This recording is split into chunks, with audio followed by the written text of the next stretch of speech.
Hola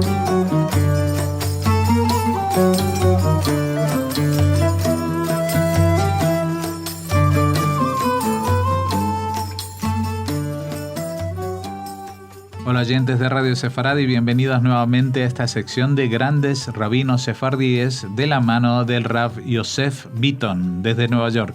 Gracias por atendernos, Rav. Es un gusto estar con ustedes. Bueno, hablamos en la primera ocasión del personaje quizás más ilustre de la progenie de los rabinos sefardíes como fue Maimónides, pero vamos a hablar hoy ya de personajes igual no tan conocidos, tan famosos, pero sí trascendentales, como es el caso de Abraham Saba, también un rabino español y en previo a la expulsión de los judíos, aunque posterior a Maimónides, ¿no es cierto? Sí, obviamente es posterior a Maimónides. Él nació en el año 1440, y bueno, él, representa lo que los judíos vivimos en el tiempo de la expulsión de España.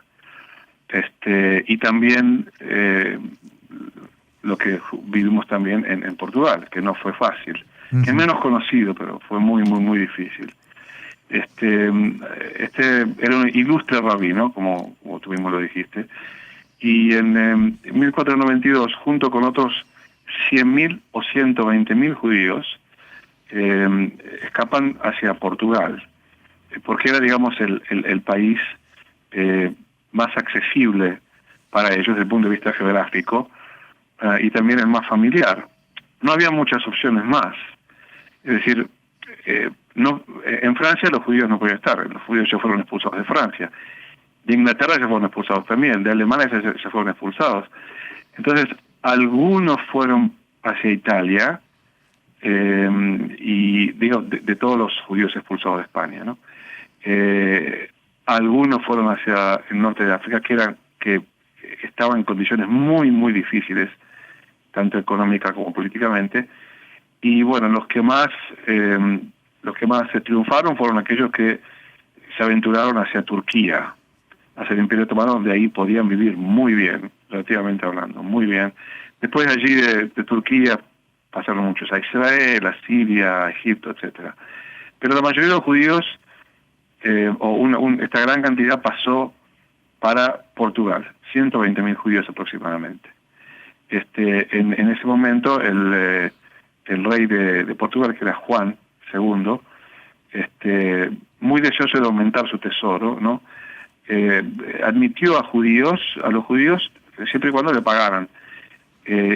Las familias más pudientes, 600 familias, pagaron 100 cruzados, lo cual era una fortuna, no sé cómo calcularlo, pero digamos que fueran, yo estoy diciendo un número arbitrario, ¿no? Digamos, 10 millones de dólares pagaron. Entonces, con eso, si pagaban eso, podían quedarse y residir en Portugal para siempre, sin límite de tiempo. Los otros tenían que pagar como 8 cruzados por cabeza.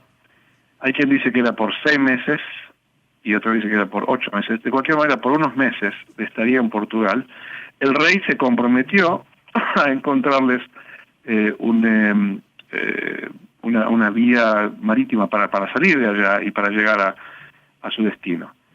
Entonces, Abraham Saba estaba entre estos judíos, que la mayoría que pagaron los 8 cruzados para una residencia temporaria en Portugal. El tema es que cuando el tiempo pasó, esos meses pasaron, y el rey mismo no pudo conseguir navíos, no pudo conseguir embarcaciones para que la gente se vaya, dijo, bueno, ahora ustedes tienen que pagar de nuevo 8 cruzados. Y la gente no tenía dinero, por supuesto.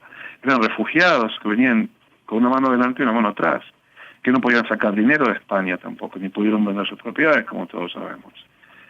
Y dice, bueno, y si no tienen para pagar, tienen que convertirse al catolicismo. Y si no, son mis esclavos. Ahora, ser esclavos del rey era casi una sentencia de muerte, porque los esclavos los mandaban a las galeras a remar, y era algo que lo mandaban a remar hasta la muerte, digamos, ¿no? Entonces, bueno, fue una situación desesperante para muchísimos judíos que habían llegado a España. Eran los héroes, los que escaparon para no convertirse. Y acá estaban en una situación terrible. El rey Juan hizo algo horroroso que ni siquiera en España se hizo. Él sacó a los niños del seno de sus padres. Los sacó, los separó a los chicos de sus padres y los mandó a los conventos. Y incluso 700 adolescentes, chicos, calculo yo entre 13, 14, 15 años, los mandó a una isla muy remota, se llama Santo Tomé y Príncipe, no sé si escucharon de esta isla. Sí. Es una remota isla en la costa occidental de Guinea, en África, que había sido recientemente colonizada por los portugueses, que la usaban, a veces la usaban como se dice, como una cárcel o una prisión. Y se la llamaban la isla de los lagartos, porque habían reptiles de todo tipo que eran digamos, que muy peligrosos. Y bueno, llevaron allá 700 niños judíos, que bueno, todos piensan que murieron de hambre, devorados por los lagartos, etcétera. El rabino Saba perdió 2 de sus hijos, nunca más los vio, no se sabe, nunca supo más de ellos. Y hay una historia que, luego esta historia fue reproducida, quizás de una forma real, en otras circunstancias, pero parece ser que esta fue la circunstancia original de esta historia. La historia es que él, buscando a sus hijos, fue a visitar, se disfrazó, digamos, de un campesino y fue a buscar a sus hijos convento por convento. Y la forma que tenía de hacerlo era que reunía a los niños y decía Shema Israel en voz alta, ¿no? Y bueno, y los niños que lloraban eran los niños judíos, porque se recordaban esas palabras. Esta historia fue también, quizás pasó algo parecido en la Shoah recientemente. Es posible que haya pasado 2 veces, pero la primera vez que se menciona es con respecto al Rab Abraham Sabah. Y bueno, él nunca más los volvió a ver a sus hijos, y las cosas fueron de mal en peor en Portugal. En 1496, cuando viene el rey Manuel, que al principio él entendió que era ventajoso para los portugueses tener a los judíos, luego, siendo que los reyes de España le exigieron que para que se case con Isabel, con la hija de Isabel de Fernando, para casarse con Isabel, él debía expulsar a los judíos. Él decidió hacer algo siguiendo el precedente de Juan II, ¿no? Él dijo, bueno, me he expulsado a los judíos, voy a expulsar el judaísmo. Y prácticamente declaró a todos los judíos católicos, de facto. Dijo, bueno, de ahora más, boom, son todos católicos. Acá está el bautismo, boom, y no hay elección, se acabó. Lo que sí es interesante saber es que los judíos, entre muchas comillas, pero se resignaron, porque el rey prometió y cumplió que no iba a haber una inquisición. Y no hubo una inquisición en Portugal. Él dijo 20 años, y creo que hasta 1538 o algo del estilo, dijo la inquisición, o sea, lo cual permitió a los judíos por muchos años vivir como judíos clandestinamente, ¿no? Como conversos, como dicen marranos. Bueno, pero el Rab Saba no se resignó a ello y él intentó escapar. Al principio lo tomaron como prisionero porque lo encontraron con un tefilín. Lo encontraron con un tefilín que llevaba con él.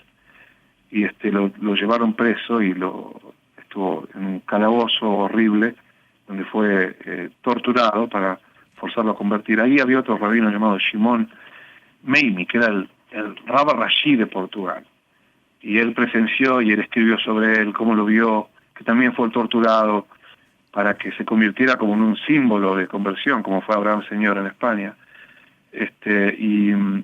Y bueno, estuvo 6 meses en ese calabozo, y después fue llevado a la ciudad de Arcila, en Marruecos, una prisión fortificada ahí, ¿no?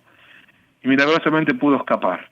Al final pudo escapar de allá, y llegó a la ciudad de Fez, también en Marruecos, y ahí es donde más o menos empezó a recuperarse, claro, a recuperarse no solamente físicamente, sino emocionalmente, y trató de traer a la memoria todos sus libros que había escrito, porque era lo único que lo podía consolar, ¿no? Una larga convalecencia.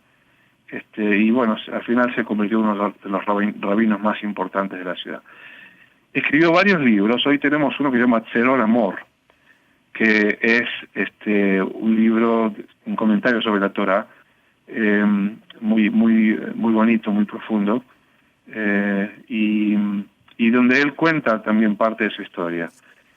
Para terminar con una buena noticia, digamos, con respecto a la vida de este hombre que fue tan trágica, la nieta del Rab Abraham Sabá se casó con el famoso Rab Yosef Karo.